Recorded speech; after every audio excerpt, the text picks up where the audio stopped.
Terus kita semua, eh, yang terhormat Bapak Komjen Polisi Purnawirawan Dr. Suprasono Sarjana Hukum, Wakil Kepala Polri tahun 2013-2014, yang sudah hadir bersama kita. Alhamdulillah kita mendapatkan narasumber untuk kuliah umum Cipta Karsa pada sore hari ini, yang sangat kompeten sesuai dengan tema yang akan kita bicarakan, yaitu tentang reformasi Polri, ya. Jadi reformasi Polri ini sedang menjadi isu yang aktual, ya, karena sudah menjadi sudah menjadi keputusan dan kebijakan dari Presiden Prabowo Subianto atau pemerintah untuk melaksanakan reformasi Polri, kemudian dan memang menjadi tuntutan dari masyarakat, ya. Dari demo-demo yang besar terakhir ini, salah satu tuntutannya adalah reformasi Polri. Nah, karena itu Cipta Karsa ini mengangkat tema tentang reformasi Polri, dan kita beruntung mendapatkan pembicara atau narasumber Pak Ugro yang merupakan Wakil Kepala Polri tahun 2013-2014. Nah, sebelum saya sampaikan waktu ke Pak Ugro, saya akan bacakan dulu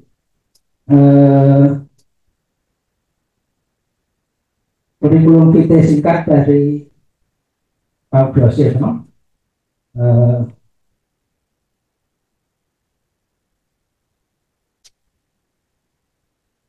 Pak Ugro Sirno pengalaman kerjanya kalian menjadi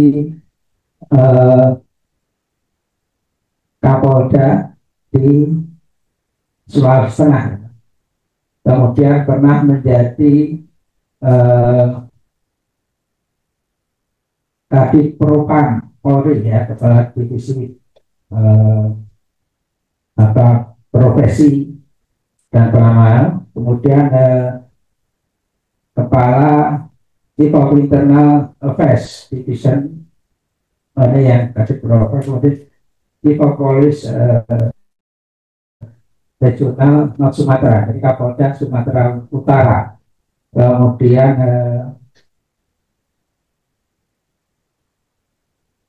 Kepala Badan Pendidikan dan Pelatihan Polri, kemudian menjadi Wakil Kepala Polri tahun 2013-2014, pernah juga menjadi Komisaris Independen untuk PT PLN, dan juga menjadi Komisi Pemberantasan Korupsi untuk wilayah DKI Jakarta. Nah, perlu saya sampaikan kalau Guru, jadi kuliah Cipta Karsa ini merupakan kuliah umum di Universitas Pertamina yang diikuti oleh semua mahasiswa, semua prodi, dengan pembicara dari luar. Tujuannya ya memang untuk memperluas wawasan, kemudian ya membuka kreativitas, Cipta Karsa, kemauan dan sebagainya, sehingga kami juga mengangkat topik-topik yang beragam dengan pembicara yang beragam juga. Nah, mungkin kita punya waktu antara 1 1/2 jam gitu Mbak. Silakan nanti Bapak menyampaikan presentasi, kemudian nanti kita eh, tanya jawab. Monggo Pak. Yes, good.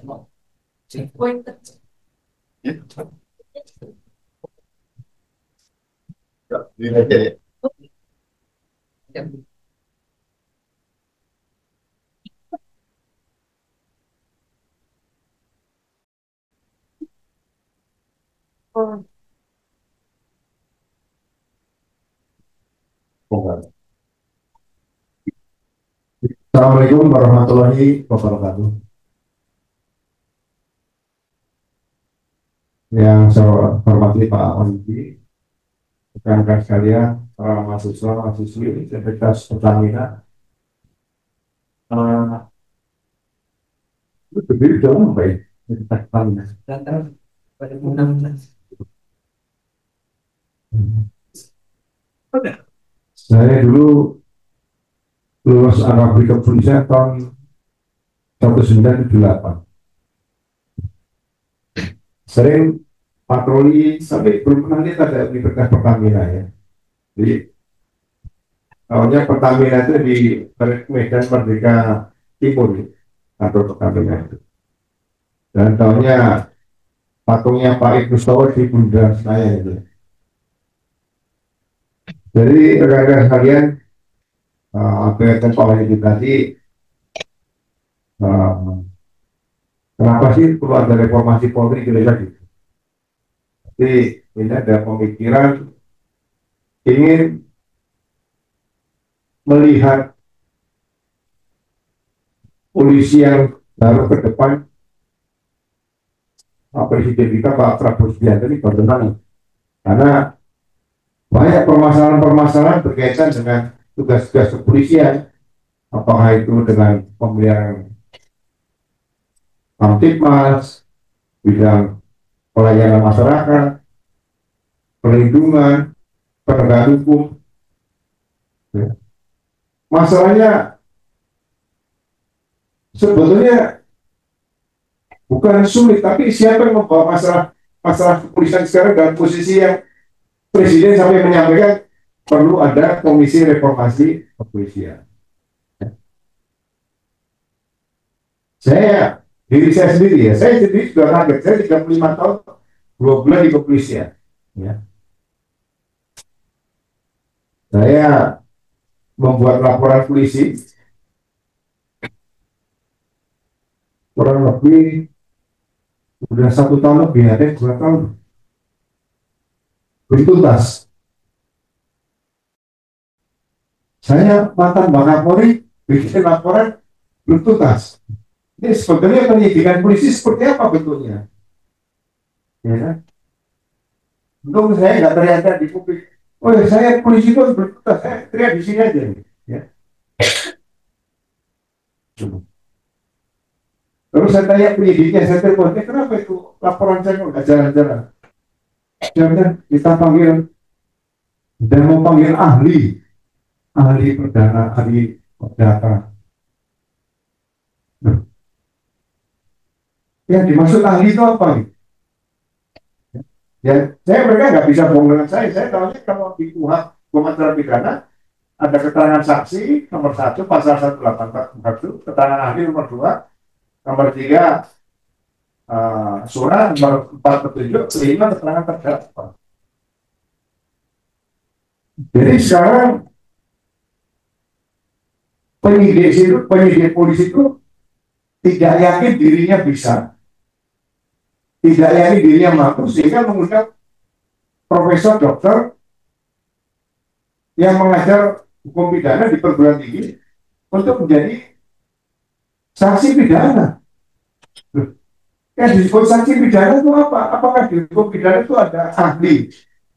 Ada ahli pidana kan nggak ada. Ya, kalau orang belajar hukum pidana pasti dapat gelarnya sarjana hukum ya. Kemudian Kalau dia nanti teruskan sampai S3, oke, jadi ngajar, jadi profesor, doktor, tetap belakangnya ada sarjana. Nah, saya mencoba mendalami lagi, ternyata kalau seorang profesor dokter dipakai, diundang polisi untuk memberikan keterangan sebagai ahli, itu diperiksa oleh seorang, mohon maaf loh, penyidik pembantu di polisi itu. Kalau di KUHP itu ada polisi itu sebagai penyidik, penyidik pembantu, atau penyelidik. Kan? Kadang-kadang diperiksa penyidik pembantu brigadir. Nah ini profesor dokter itu diperiksa oleh seorang brigadir, nggak nyambung. Ya. Tapi ada juga beberapa profesor dokter yang atau dokter mungkin ya siap dipanggil setiap saat, karena kalau diperiksa sebagai saksi ahli itu ada duitnya. Jadi hanya mengatakan ya ini perkara ini pidana, ini perdata, ini pidana.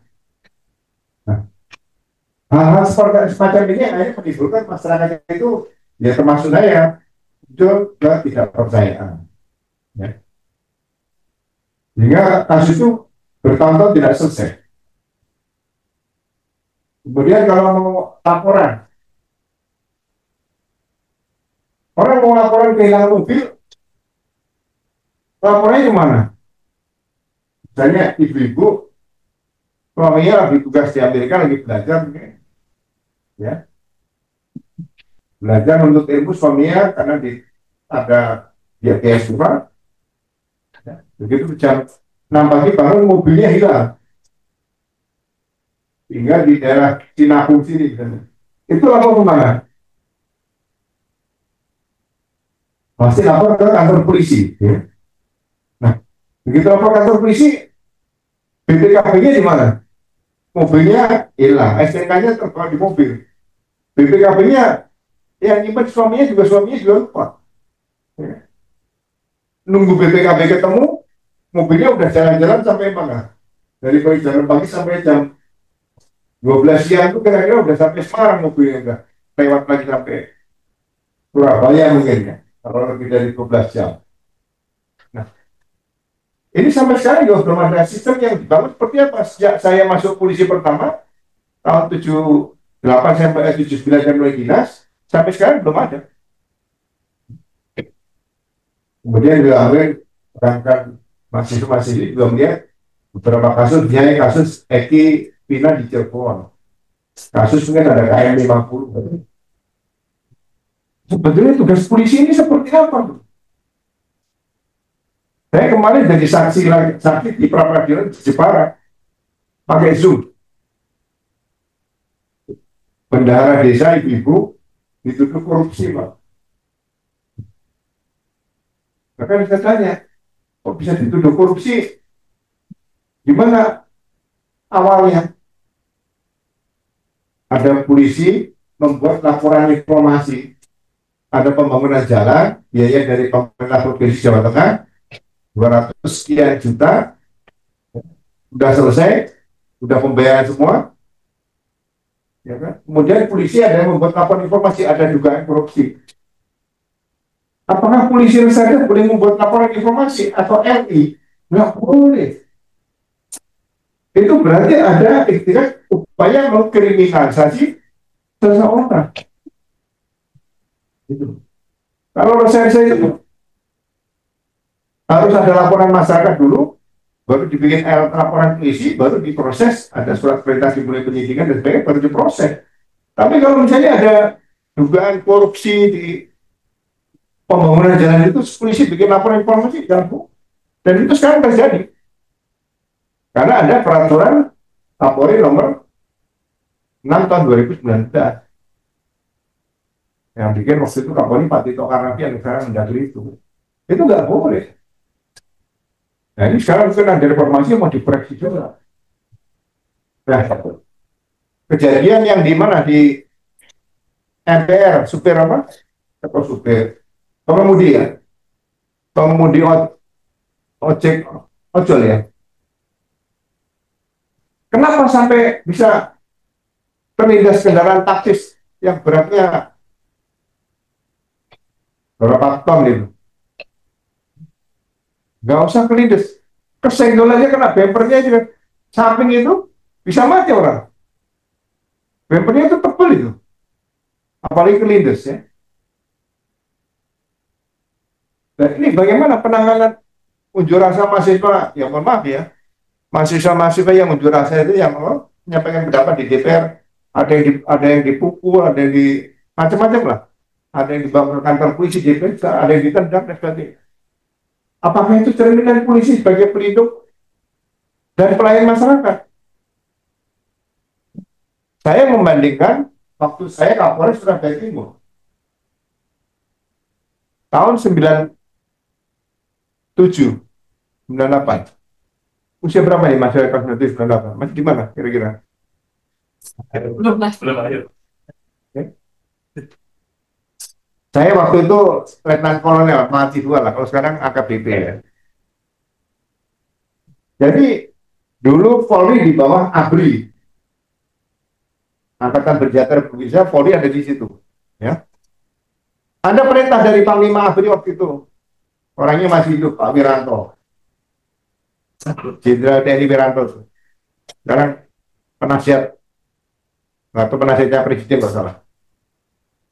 Bahwa dalam penanganan unjuk rasa mahasiswa tahun 97-98,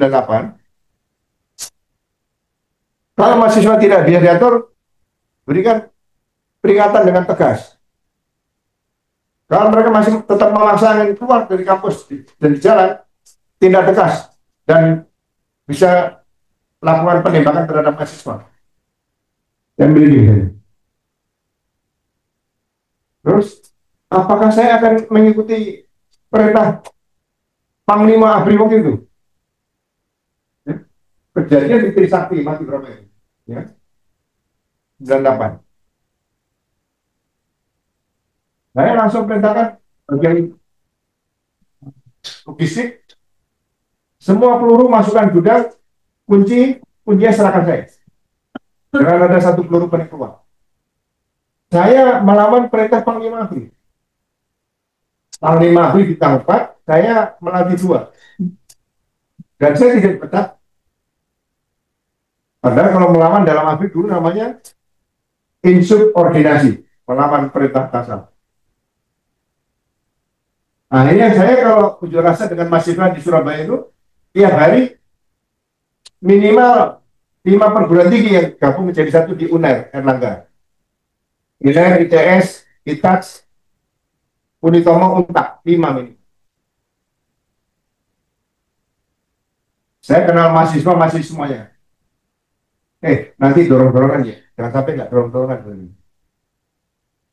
Nanti polisi bilang nabah saya, kamu juga dorong, nanti di dorong mahasiswa, balas dorong ya. Dorong-dorongan. Nah, posisi saya dorong-dorongan, karena saya sudah kenal mahasiswa, saya di tengah-tengah. Kalau didorong polisi, saya diterima mahasiswa. Kalau didorong mahasiswa, saya diterima polisi. Itu kan komunikasi yang dilakukan terhadap mahasiswa. Kemudian kalau mahasiswa terlalu banyak dorong, polisi kira-kira nggak tahan, saya sudah sampaikan sama anak buah, tarik ke kiri dan ke kanan, kasih kesempatan mahasiswa masuk. Kan mahasiswa jatuh semuanya, dipukuli, nggak boleh. Tugas polisi pelindung, pengayom, pelayan, nggak boleh pukuli. Lalu kita tanya, jangan dorong polisi, kalau udah masuk gini mau kemana? Ada komunikasi. Yang penting message-nya tercapai. Ganti Soeharto. Kan? Jadi selama 98 tidak ada satu mahasiswa yang hilang, yang meninggal, yang luka di Surabaya Timur. 5 perguruan tinggi. Terus begitu ada keributan kecil, mahasiswa marah. Wah bro, tentara dan polisi dilarang masuk kampus. Sampai kok garangan sama polisi. Pokoknya polisi nggak boleh masuk kampus sama tentara. Dan saya ini pernah pendidikan 4 tahun, masa nggak punya akal kancil gitu ya. Saya panggil kepala reserse polsek, anggota saya. Kamu ada kenal pencuci sepeda motor nggak? Ada nggak? Kamu cari 2 orang. Nanti pada saat unjuk rasa, jam 4 sore, mahasiswa kan keluar sama rumah di gerbang itu. Ke yang terjadi lama suruh ngambil sepeda motor mahasiswa sudah jam 2, simpen aja. Ambil itu. Begitu jurasa nyari saya. Oh bro, motor gue ya Pak. Salah sendiri kenapa polisi nggak boleh masuk kampus? Polisi masuk kampus jaga angka jurasa, jaga sepeda motor aja, bicara pedeng ini. Jadi kalau gitu polisi boleh masuk kampus, ya polisi jaga di dalam kampus gitu. Nah, akhirnya polisi masuk kampus. Seminggu kemudian sepeda motornya kembali. Udah, terus ketemu sepeda motor ini kembalikan. Nah, itu dialog juga komunikasi dengan mahasiswa. Kok akhirnya 98 Pak Harto akhirnya kan lengser begitu, tapi nggak ada yang hilang, nggak ada yang mati. Ya. Nah ini saya cerita-cerita bahwa tugas polisi itu sebetulnya ya kembali ke filosofinya. Filosofinya itu uh, fight a crime, memerangi kejahatan, bukan memerangi penjahat. Fight a crime, memerangi kejahatan. Yang diperangi kejahatannya. Jadi kalau ada penjahat ditangkap, ditembak lututnya, itu bukan tugas polisi. Nggak boleh. Ya. Mungkin kalau saya nonton kan, lagi dibawa polisi, lututnya dibalut apa? Perban atau pincang-pincang itu. Nggak boleh. Jadi kalau ditangkap dan dibawa ke pengadilan. Masalah nanti mereka keluar pengadilan berbuat lagi, itu karena sistem hukumannya di tingkat jaksa sama hakim, hukumannya tidak berat. Ya. Kemudian love unity, cinta kemanusiaan. Di Amerika sekarang polisi itu lebih cinta kemanusiaan daripada HAM, lebih tinggi daripada HAM, cinta kemanusiaan. Jadi kalau ada unjuk rasa, kalau ada kejadian kemarin yang polisi Amerika diserang penduduk itu kan ada yang neken leher itu memang itu risiko ya. Tapi yang dijaga misalnya bukan unjuk rasa, ada pembebasan sandera. Saya pernah belajar teori pembebasan sandera di Amerika. Jadi kalau ada pembebasan sandera di situ ada beberapa orang disandar oleh teroris itu. Itu yang dilakukan adalah bagaimana menyelamatkan semua nyawa manusia yang ada di sekitar kita. Nyawa aparat, nyawa masyarakat, nyawa pelaku, nyawa yang sandera itu dijaga. Tapi kalau sudah keadaan terpaksa harus melumpuhkan, mungkin dalam penembak juga, di Amerika itu izin untuk menembak kalau misalnya ada penyandra sudah membunuh seseorang sandera itu izin sama Presiden Amerika, bukan izin kepala polisinya, bukan Presiden Amerika. Itu di Amerika. Ya. Pernah ada pembebasan sandera dibikin FBI, komandan di TKP itu seorang brigjen dari FBI, dia emosi, memang waktu itu menggunakan tank dicat putih ditulis FBI, tanknya militer dicat putih tulis FBI. Banyak korban, kendaraan-kendaraan orang situ hancur, kemudian masyarakat juga jadi korban beberapa. Akhirnya brigjen itu diperiksa oleh propam di sana, kira-kira gitu. Diturunkan pangkatnya dari brigjen menjadi letnan 2, langsung dipecat. Bayangin letnan 2 ke brigjen itu naik berapa pangkat berapa kali ya? Letda, letu, kapten, mayor, letkol, kolonel, brigjen. 7 tingkat diturunkan ke tingkat 1 lagi, pecat. Tegas di sana. Ya, kalau ada cerita-cerita lain misalnya apa, orang Serai Palestina itu ya mungkin ekses yang lain. Tapi dalam penegakan hukum dia tegas. Nah, kalau kita lihat kembali ke reformasi tadi, polisi Indonesia pernah melaksanakan reformasi tahun 2000 berdasarkan ketetapan MPR nomor 4 tahun 2000. Polisi keluar dari ABRI, kemudian berdiri sendiri. Di situ mulai berubah, ada reformasi di bidang struktur kita sudah berubah. Reformasi instrumen itu beberapa peraturan-peraturan yang disempurnakan atau diperbarui atau dibikin baru. Dan yang terakhir adalah reformasi kultural. Nah, yang ketiga ini, reformasi kultural ini belum jalan. Banyak yang ditanyakan oleh masyarakat. Jadi, bagaimana sih kalau aturan polisi mau nangkap seseorang, itu harus dibikin peraturan, budaya, etika bagaimana menangkap seseorang. Tidak langsung main tangkap, main jebuk, terus bukan. Ketemu seseorang, mohon maaf, kami dari kepolisian, kami melihat Anda masuk dalam daftar pencarian. Dalam kasus ini jelaskan. Nah, itu seperti itu harus diatur. Peraturan kepolisian bagaimana, peraturan kepolisian berkaitan dengan surat panggilan. Dipanggil pertama nggak datang, panggil dua belum datang, langsung dibikin surat perintah membawa. Harusnya tidak seperti itu. Kalau surat panggilan pertama belum disampaikan kepada orangnya, belum ketemu kepada keluarganya atau RT RW, panggilan kedua harus diusahakan ketemu pada orang yang dipanggil. Makanya polisi harus mulai pendidikan, nyamar. Ini bapak ini alamatnya di sini, tanya-tanya warga, biasanya ada nggak di sini. Nah, itu polisi juga sebagai penyelidik. Ya. Bukan langsung dicari setiap saat, begitu ketemu di jalan langsung diborgol, dibawa, nggak boleh. Dan dulu kalau mau nangkap orang begitu, grebek jam 2 pagi di rumah seseorang, saya bawa surat-surat.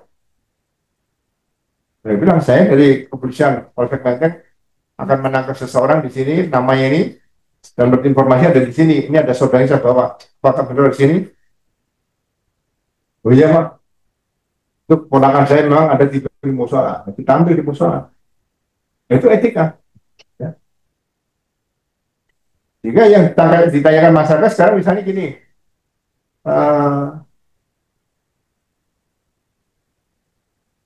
kok kenapa sekarang tidak melihat polisi patroli jalan kaki? Dulu tahun 79, 80 masih ada patroli polisi jalan kaki itu ada. Makanya polisi zaman dulu sehat-sehat. Sekarang baru 2 tahun atau 4 tahun jadi polisi meninggal. 10 tahun jadi polisi meninggal. Dulu polisi Sabaran brigadir 18, 19 jadi dinas dari mulai Monas jalan kaki di jalan Tamrin itu sampai Bundaran HI. Sehat-sehat polisi. Jadi kalau saya lihat, saya sudah beberapa negara saya kunjungi. Hampir sama tugas polisi secara universal. Di Jepang juga sama. Kalau masalah HAM polisi Jerman, waktu saya tugas PBB sama-sama polisi Jerman, ya kan? Ada apa tikus masuk ruangan gitu di tempat pemungutan suara, sama polisi Jerman diusir keluar. Terus ketemu polisi India, begitu tikus lewat depannya ditendang, mati tikusnya. Berantem polisi Jerman sama India, karena dianggap polisi India melanggar tadi hak asasi hewan. Sampai jauh itu polisi di Jerman. Kita mudah-mudahan bisa mengarah ke sana. Nah, untuk reformasi yang berkaitan dengan kepolisian ini, ya mudah-mudahan yang saya paparkan ini kalau saya jelaskan satu-satu nanti saya bacakan bosan nih. Arahnya adalah reformasi kultural harus mulai dibangun kembali di Polri. Seperti contoh begini. Sebenarnya dulu sudah ada budaya atau kultur yang bagus. Misalnya gini, saya masih ada usia tugas belum pensiun misalnya 4 tahun lah ya. Berarti di atas saya masih ada senior saya. Kemudian kalau saya ditunjuk langsung oleh presiden jadi calon Kapolri gitu, saya sampaikan sama presiden, mohon maaf Bapak Presiden, masih ada senior kami. Lebih bagus senior kami dulu. Harus berani bicara seperti itu. Jangan, oh siap, kami siap. Siapa yang enggak siap jadi Kapolri? Orang dari bintang 2 naik bintang 3 sehari, besok naik bintang 4, habis itu dikawal kemana-mana. Mana berani Kapolri jalan sendiri? Pernah nggak lihat Kapolri jalan sendiri? Bawa mobil sendiri? Pasti kan belakangnya ada pengawal. Tapi budaya untuk memberikan kesempatan sama senior yang lain itu tidak ada lagi. Kalau zaman dulu kamu punya prestasi naik pangkat luar biasa, pasti sampaikan kepada pimpinannya. Oh, jenderal masih ada senior kami, justru senior kami yang berprestasi. Ya udah dua-duanya naik pangkat, itu nggak apa-apa.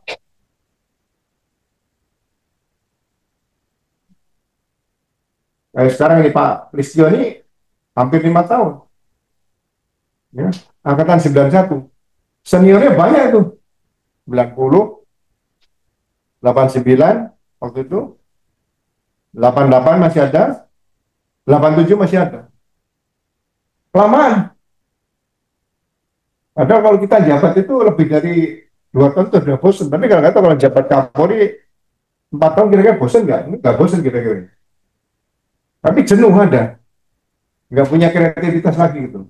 Makanya sekarang beliau kasihan dengan kondisi kepemimpinan yang lama, akhirnya terjadi di masyarakat. Kalau Kapolri zaman dulu rata-rata 2 tahun atau 3 tahun selesai gantian. Ya, terlalu ada penyegaran organisasi seperti itu. Nah, mudah-mudahan ke depan nanti dengan reformasi ini, reform itu berarti kan memperbarui ya. Nah, polisi kita harapkan bisa benar-benar berubah lah. Sebagai contoh misalnya gini,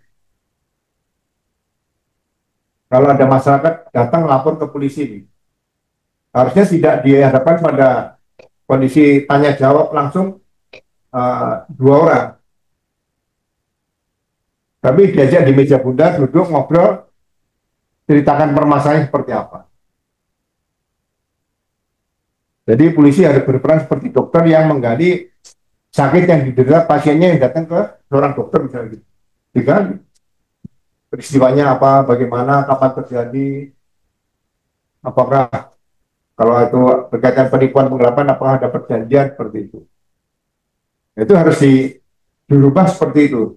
Jadi tidak, ya mohon maaf, malah kadang-kadang dibuat berbelit-belit, diputer-puter, tujuannya ya mohon maaf sekali lagi supaya seseorang itu memberikan sesuatu imbalan. Nah, itu harus hilang. Nah, untuk menghadapi hal-hal yang negatif dalam pelaku tugas polisi tadi, saya sering bicara baiknya bidang propam itu, kepropaman itu diperkuat. Ya.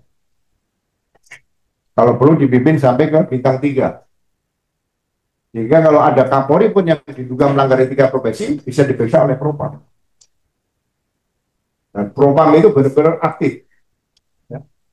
Kalau seperti sekarang ini, kalau ada pengaduan masyarakat itu, yang pertama bisa mengadu ke propam, juga ke inspektorat pengawasan, yang ketiga pengawasan penyidikan, misalnya kasus-kasus pidana ya. 3 titik. Dan tidak ada yang pernah tuntas.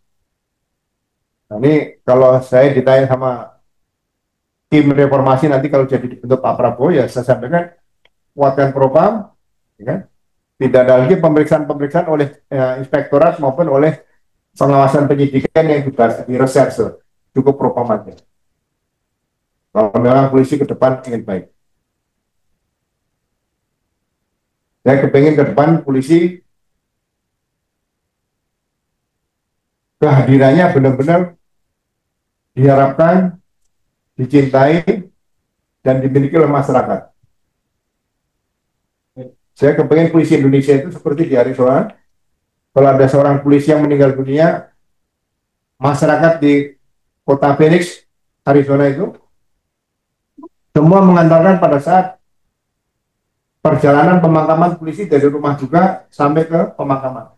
Mereka berdiri di pinggir jalan sambil membawa foto atau bunga mengantarkan polisi yang lewat. Karena mereka merasakan kalau satu orang polisi meninggal, itu rasa keamanan akan berkurang. Nah, ini harus alam ini bisa dibawa ke Indonesia, sehingga sekali lagi kehadiran polisi nanti baik itu sebagai pelindung, pengayom, pelayan masyarakat, sebagai pemelihara Kamtimas atau sebagai penegak hukum, masyarakat sendiri akan merasakan kehadirannya di situ. Tidak ada lagi yang anekdot-anekdot yang mengatakan bahwa kalau kehilangan kambing bisa kehilangan kebo dan sebagainya, itu harus hilang. Ya kita harapkan mungkin kalau nanti ada Kapolri baru, suasana berubah lah. Seperti Beberapa hari kata tuh Kapolri bicara lagi masalah tilang manual akan dihidupkan kembali dan lebih berat. Dia bilang kemarin udah pakai elektronik tiket, sekarang kembali ke manual lagi. Ini ada apa gitu? Ya. Operasi Zebra. Jadi operasi Zebra lalu lintas tidak perlu dilaksanakan operasi Zebra. Justru yang ketangkap itu biasanya pengemudi yang SIM-nya ada, STNK-nya ada, ya kan? Hanya lampu sennya mati satu karena tilang. Ya kayak dicari-cari. Jadi yang ditindak itu nanti kalau yang misalnya salah parkir, silakan. Ke depan nanti SIM. SIM tidak perlu lagi 5 tahun harus ganti. SIM itu seumur hidup aja. Ya. Kalau nanti ada yang menabrak, kecelakaan nabrak orang meninggal, nah baru di putusan pengadilan SIM-nya dicabut selama 5 tahun dan dia harus ujian kembali. Ya. Berikan kemudahan kepada masyarakat. STNK juga gitu. STNK cukup. Ya, plat nomor itu kan platnya itu cukup dari pemegang merek kendaraan, nanti nomornya pakai stiker aja. Sekarang bikin stiker kan cepet, bisa dicetak di print cepet juga bisa. Jadi nggak ada lagi biaya-biaya mahal untuk pelayan pada masyarakat seperti ini. Ini harapan kita mudah-mudahan polisi ke depan ya seperti itu, jangan lagi nanti ada istilahnya Pak, kalau di polisi itu ada pelayanan publik yang berbasis biaya itu penerimaan negara bukan pajak atau PNBP. Kasihan kalau masyarakat dibebani seperti itu lagi, ya. Bayar PNBP, bayar SIM, harus mahal-mahal. SIM cukup, ya bagi saya kalau SIM itu dibuat sekolah mengemudi aja di tiap kecamatan itu, atau mungkin tiap desa kalau ada silakan. Tapi pengujinya sudah punya sertifikat.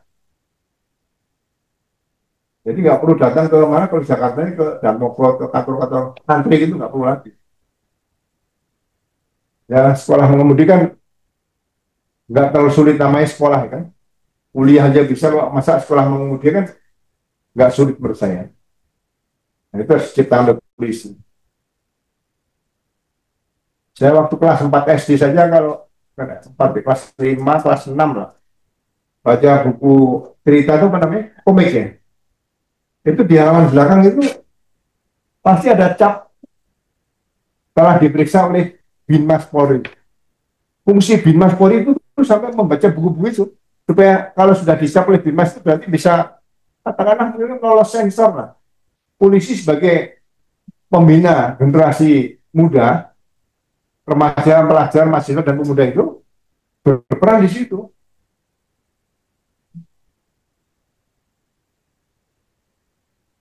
Makanya kalau di Jepang itu kalau ada kita dapat souvenir itu lambangnya polisi, tangan kirinya menggandeng anak wanita, anak kecil, tangan kanannya dia menggandeng anak laki-laki membawa bola. Saya dulu nggak tahu artinya apa. Ternyata polisi juga harus menyiapkan generasi-generasi mudanya dan generasi muda bangsa tadi ya untuk apa ya menjadi generasi penerus yang sehat, pintar dan sebagainya. Makanya ke depan nanti mudah-mudahan satu lagi polisi waktu penugasannya tidak seperti sekarang ini. Kadang-kadang harus bikin kamar di kantor, kan? Kemudian tugasnya lebih dari 12 jam, ada yang sampai 22 jam, ada yang sampai 48 jam, kadang-kadang nggak pulang. Tugas polisi, dimanapun dia bertugas, seharusnya tetap 10 jam tiap hari, dan 1 minggu 40 jam. Itu sudah dianut oleh beberapa polisi di beberapa negara bagian. Sehingga seorang polisi juga seorang bapak, seorang ayah, seorang suami, itu dalam 1 minggu hanya bertugas 4 hari, 40 jam, dan 3 hari itu bisa tulis genteng pecah, ngantar istri ke pasar, ngajarin anak, ngajarin lesnya, ngajarin anak laki-laki untuk bermain sepak bola dan sebagainya. Itu harus ada perannya di situ. Itu saja yang ingin saya sampaikan dalam kuliah umum ini. Mudah-mudahan ya saya cerita pengalaman tadi, apa yang saya dapatkan dan saya pribadi saya alami, Dan apa yang pernah saya dapatkan waktu saya selama aktif di polisi, selama 35 tahun 2 bulan di polisi, dan masih ada mimpi-mimpi saya. Kenapa saya dulu masuk polisi? Saya dulu sejak kecil paling benci kalau ada pemuli di jalan raya itu, ada mobil lalu lintas putih, peknya dibalik. Dulu zaman dulu, bener kondekturnya bis itu lari naruh duit di situ. Saya paling benci, makanya saya pengen masuk polisi. Akhirnya selama jadi polisi, saya paling benci kalau ada polisi berhentikan kendaraan di jalan tol. Sebetulnya memberhentikan kendaraan di jalan tol kan nggak boleh. Jalan bebas hambatan. Ya?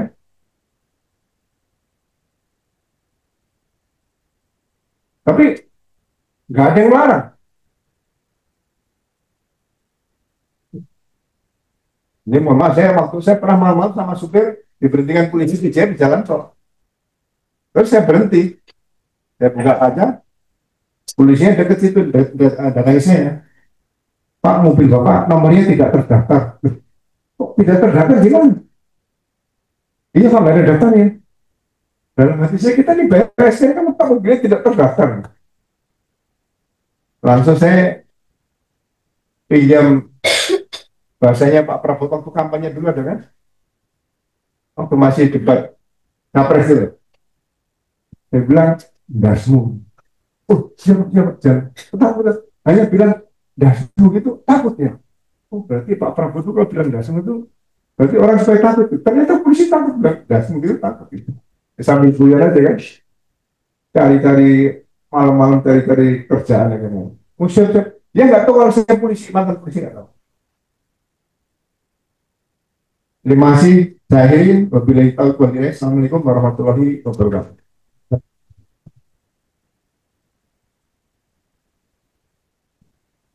Ya, terima kasih atas paparannya.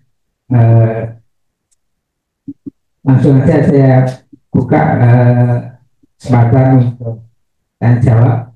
Mungkin yang hadir di ruangan itu silakan angkat tangan. 1, 2, 3. Oke, silakan.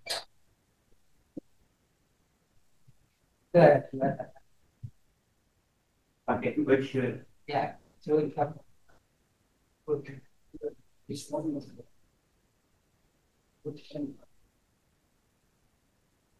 Selamat sore Mas, izin bertanya.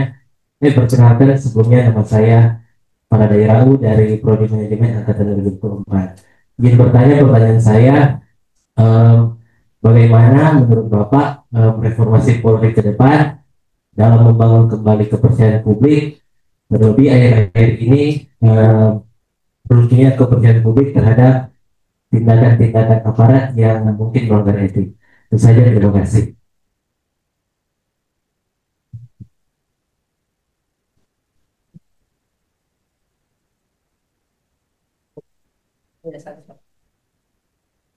Baik, terima kasih. Banyak yang harus dibangun di sih.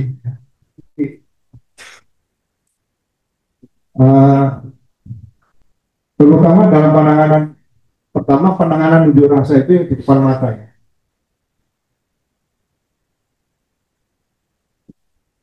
Penanganan unjuk rasa itu dijamin oleh Undang-Undang Dasar 45 pasal 28. Jadi sebelum tahun 98, kalau orang menyampaikan ingin unjuk rasa, menyampaikan pendapat di muka umum itu harus minta izin pada polisi. Tapi sekarang dirubah dengan Undang-Undang nomor 998 masalahnya. Menyampaikan pendapat di muka umum itu cukup memberitahu pada polisi.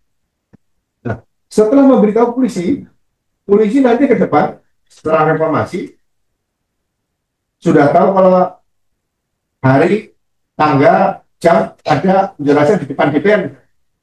Itu cukup 5 polisi saja. Nggak usah pasukan Brimob, pasukan ini nggak usah. Sampaikan sama mereka, silakan menyampaikan pendapat di muka umum. Ya, kami sudah menerima pemberitaan Anda. Dan kalau ada hal-hal yang perlu ditanyakan, silakan nanti hubungi kami ada sebelah. Polisi tetap menjaga di situ. Tapi kalau mereka ada upaya, mungkin ada kelompok-kelompok ingin melakukan tindakan-tindakan anarkis, ada potensi ke arah situ, kita sudah siapkan pasukan BRIMOB. Nah, pasukan BRIMOB tidak langsung represif. Sekarang terkenal kan istilah melakukan represif itu. Nggak boleh. Nah, itu sudah ada aturannya di Peraturan Kapolri nomor 1 tahun 2009. Tindakan kepolisian dalam penggunaan kekuatan dalam tindakan kepolisian. Polisi hadir aja berseragam itu sudah penggunaan kekuatan dalam tindakan kepolisian. Nah, kalau ada masyarakat yang kira-kira akan mengarah ke yang potensi ke arah anarki, sampaikan atas nama undang-undang semua senjata tajam, benda tumpul yang membahayakan jiwa manusia letakkan di tanah. Itu perintah. Perintahnya polisi itu perintah undang-undang. Tidak langsung pakai gas air mata, pakai. Nah, ini kan harus beli lagi. Nah, kemudian kalau mereka misalnya melebihi jam menyampaikan pendapat kan dia sampai jam 18 ya. Dekati saja, dialog. Diajak komunikasi. Saya rasa bangsa Indonesia masih bisa diajak komunikasi lah. Karena kalau sekarang sudah dihadapi pasukan banyak, kadang-kadang iseng-iseng gitu loh. Lempar gini, lempar itu, ada polisi yang lempar juga gitu. Nah, ini timbul ya seperti itu. Nah, ini harus dilatih. Jadi kita bisa banyak belajar dari misalnya polisi, bagaimana polisi Korea Selatan menghadapi unjuk rasa. Bertahan polisi itu, ditendang ya diam aja. Nah, risiko polisi. Tapi kalau Israel, begitu ada unjuk rasa, ambil senjata aja, mati tembak, nggak ada masalah. Tapi apakah kita mau ikuti polisi Israel? Ya. Nah, seperti ini mudah-mudahan ke depan nanti harus direformasi. Jadi kembali lagi, kalau mahasiswa unjuk rasa ya dialog aja. Senjatanya polisi itu bukan M16, bukan senjata-senjata blok M, bukan komunikasi. Nah, saya kasih contoh waktu di Surabaya, kalau jam 5:15 masih unjuk rasa, mereka masih orasi. Saya panggil anak bos saya yang pasukan Dalmas tadi, kamu gelas saja itu 55 sholat aja. Ambil betulnya pakai aqua itu, sholat. Nanti begitu sholat, saya ngomong yang unjuk rasa itu dulu namanya mahasiswa itu Taufik. Saya teriak, Taufik, kamu Islam? Iya, ada yang sholat dengan teriak-teriak gitu. Oh, saya dibawa alanya seperti itu. Ya. Bukan maksudnya nanti semua pelawak jadikan diri, jangan. Saya dulu bakat seperti itu ada saya gitu loh.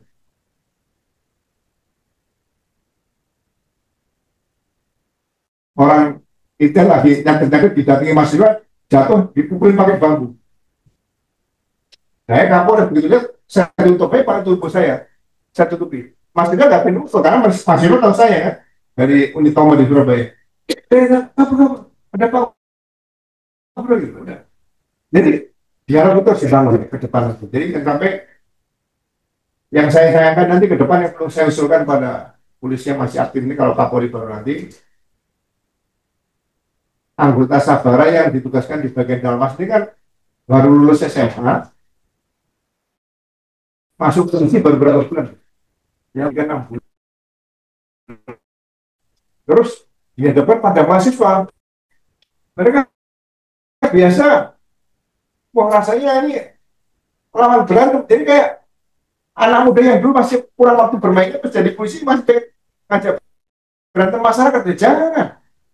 Pernah jadi polisi itu dia juga sebagai pelindung, pengayom, dan sebagainya. Makanya yang di dalam itu artinya pangkatnya yang sudah 50 di sini 4 gitu, jadi sudah paling nggak tugas di atas 12 tahun lah. Saya dulu Kapolda Sulawesi Tengah, yang mau unjuk rasa itu orang-orang Islam yang garis keras tuh, kepalanya dikit pakai kain-kain itu, tinggal matanya aja. Allah Akbar, Allah Akbar, Allah Akbar. Saya pikir ngadepi orang ini gimana itu? Saya pikir pasukan yang muda-muda sembunyikan. Cari polisi yang gendut-gendut itu. Maka polisi gendut itu jangan dibuang. Nah, polisi yang gendut-gendut suruh ketemu, suruh jaga di jalan, yang unjuk rasa dari jauh udah mau jalan kan ke arah kantor kejaksaan, Yang polisi gedut-gedut, nggak usah pakai topi, ngerok aja gini aja.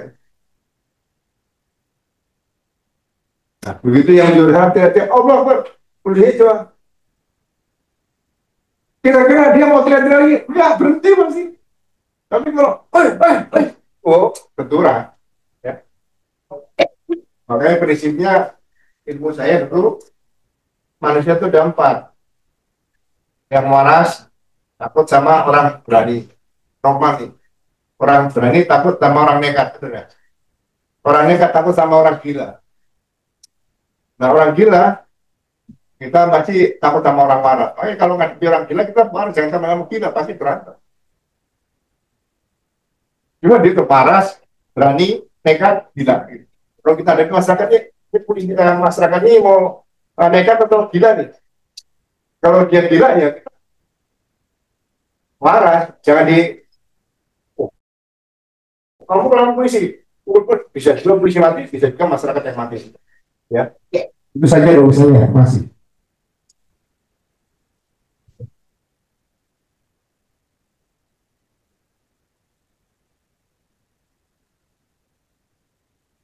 Selamat sore Bapak Polisi.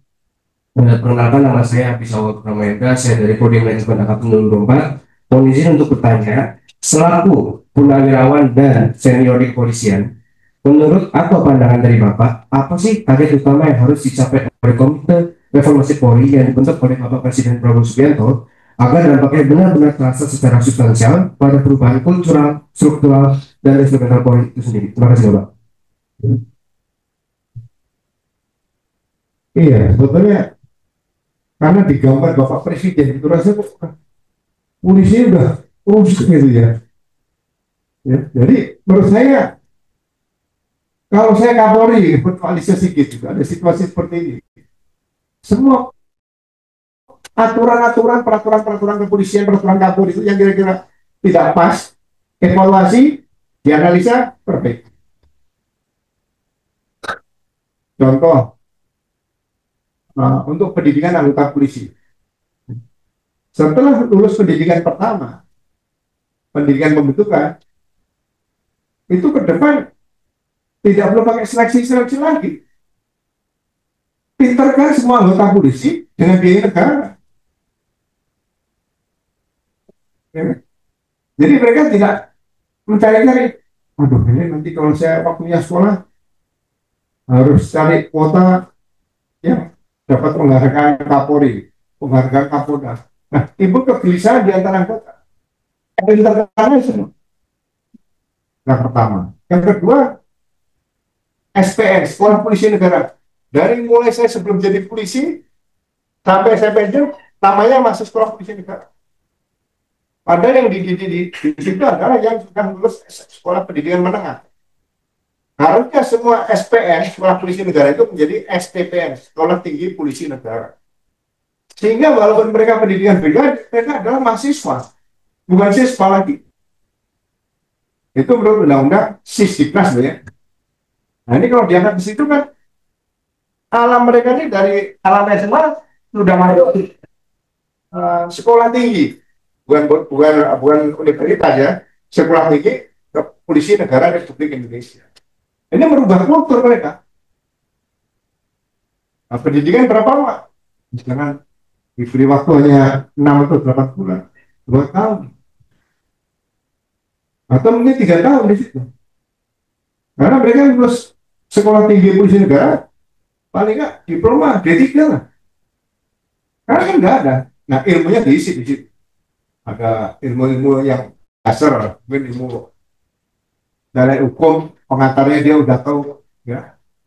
Kalau nggak nanti pernah ada seorang brigadir yang butuh polisi itu masyarakat. Jadi bukan polisi, jadi Anda butuhkan saya. Tuh. Ini polisi ini pendidikannya kurang. Belum PTIK, kalau di PTIK diajari bagaimana sejarah lahirnya polisi. Masyarakat dulu sudah ada, polisi belum ada.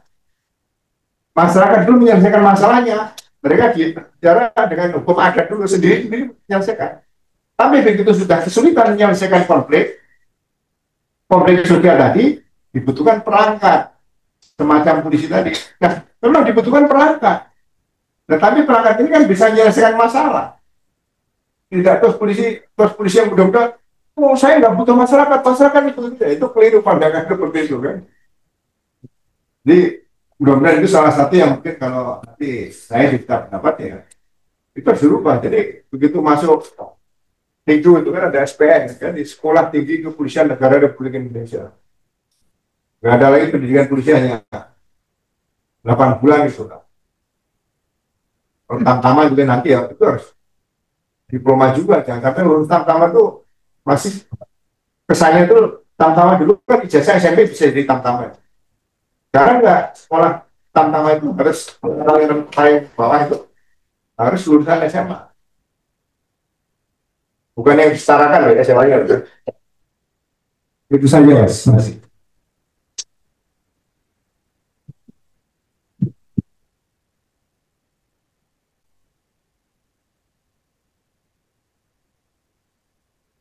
Terima kasih buat kesempatan yang telah diberikan. Assalamualaikum warahmatullahi wabarakatuh. Saya Rehat Perkasyarinata dari Teknik Lingkungan NIM 30. Ada dua pertanyaan yang ingin saya tanyakan. Yang pertama, ini dari pengalaman saya sendiri ya Pak. Kenapa polisi itu menurut saya terlalu fokus terhadap laporan yang mereka laporkan gitu, tanpa melihat kondisi di lapangan. Misal kita lagi buat laporan kehilangan kendaraan, ya Bang. Laporannya ini langsung dilaporkan 1 jam setelah kejadian, tapi tidak ada tindakan secara langsung atau pengejaran gitu. Tidak ada pengejaran yang dilakukan di lokasi. Terus laporan kedua dilakukan di pagi hari jam 6. Kebetulan kejadiannya itu malam jam 1 dan dilaporkan lagi jam 6 pagi. Di situ pun sama Pak, hanya menuliskan data tanpa adanya pencarian. Secara logika kalau misalkan kita cari kan Pak, kita melakukan pencarian sebelum lewat 1 kali 24 jam ya Pak. Itu kan masih ada kesempatan untuk ketemu kan Pak. Kenapa gitu? Harus selalu fokus kepada datanya dulu Pak yang dilaporkan. Terus pertanyaan kedua, reformasi Polri ini kan bertujuan untuk memperbaiki citra nama polisi ya Pak ya, menjadi lebih baik lagi Pak.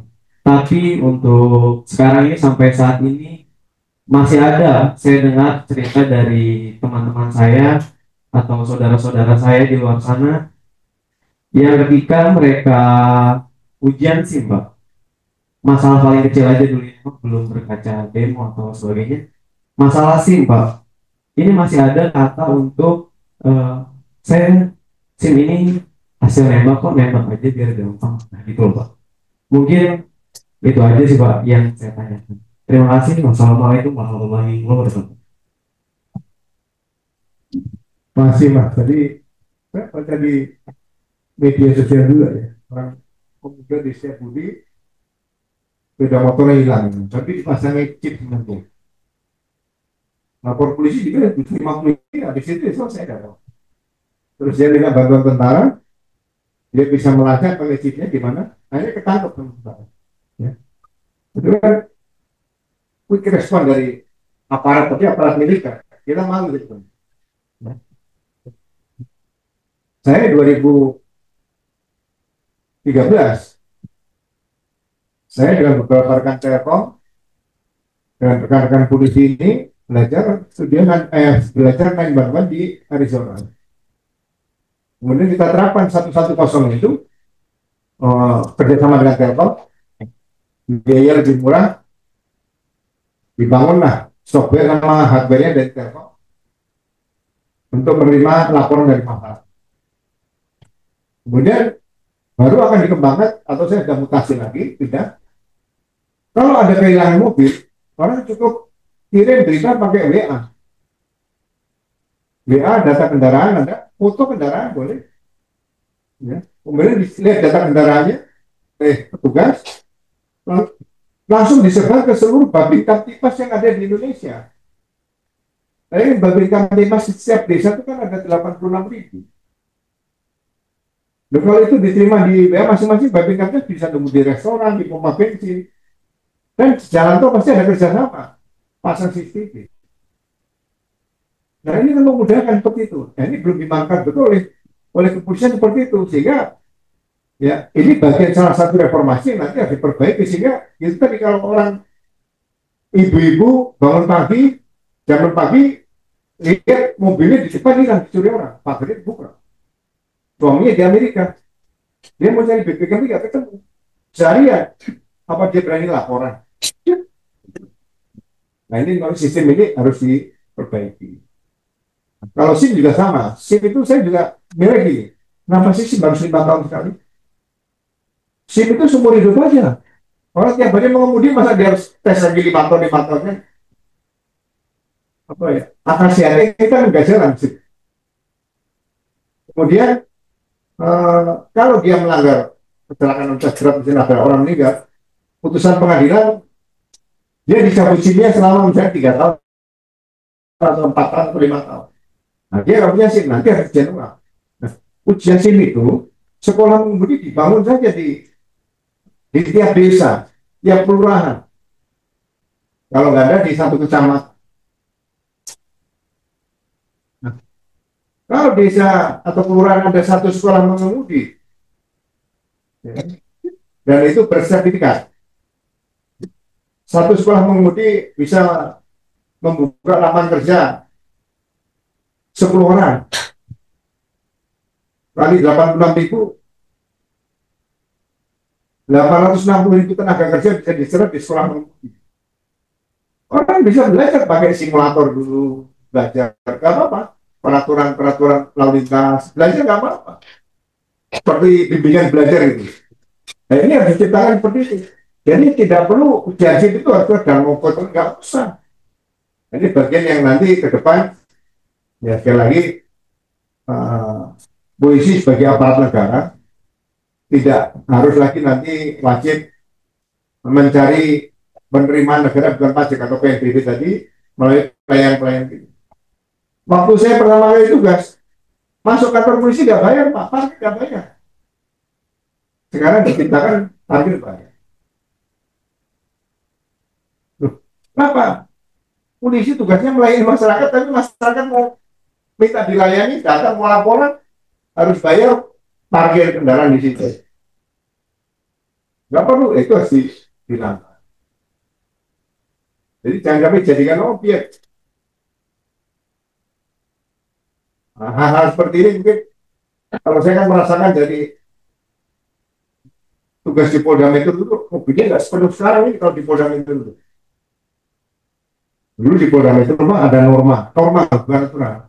Kalau belum berpangkat mayor pamen itu nggak boleh bawa kendaraan. Jadi ya pangkat kapten, letnan 1, letnan 2 atau IDA itu dulu ya naik bis, ada yang naik taksi yang mampu. Makanya parkir kendaraan di Polda Metro dulu kosong. Ya. Jadi begitu naik pangkat pamen mayor baru bisa bawa mobil. Jadi naik pangkat itu ada pamen, sekarang saya baru bisa bawa mobil ke kantor. Itu norma. Tapi kalau Brimob dulu di asrama lebih parah lagi. Dilarang ada yang punya TV. Kalau ada yang punya TV, oh, dipanggil kemarin dihukum. Jadi kalau nonton TV di kantor penjagaan Brimob itu, nonton semua di situ. Nah kita kan bukan zamannya seperti itu kan. Tapi sekarang kalau tinggal di asrama tuh, ada yang punya roda 4, ada yang punya roda 2, ada yang punya Harley di situ kan. Nah ini budaya ini harusnya tetap diatur norma sosialnya seperti apa. Itu aja tetap dilaksanakan, bukan mempersulit anggota ya. Ya udah kalau kamu pengen hidup mewah, kamu jangan tinggal di asrama, silakan di rumah luar. Kamu punya punya bis silakan, tapi jangan mengganggu psikologis anggota yang sama-sama tinggal di asrama seperti itu. Itu saja ya Mas, terima kasih ya.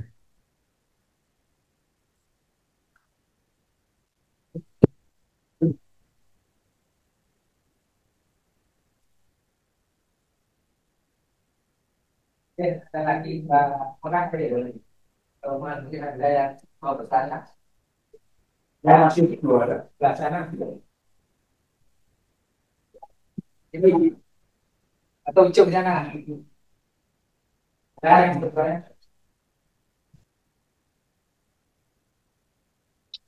ya, di sana ada yang mau bertanya? Ya, ada. Iya.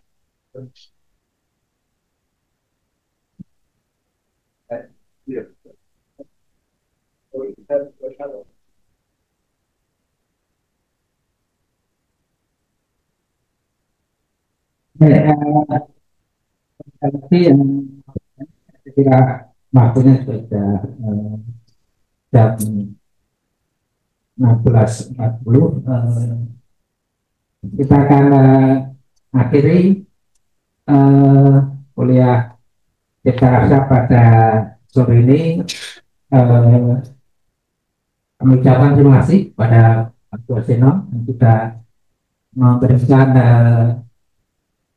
pencerahan terkait reformasi Polri. Kita berharap reformasi Polri yang akan dilaksanakan oleh pemerintah ini akan berjalan dengan baik dan kita akan mendapatkan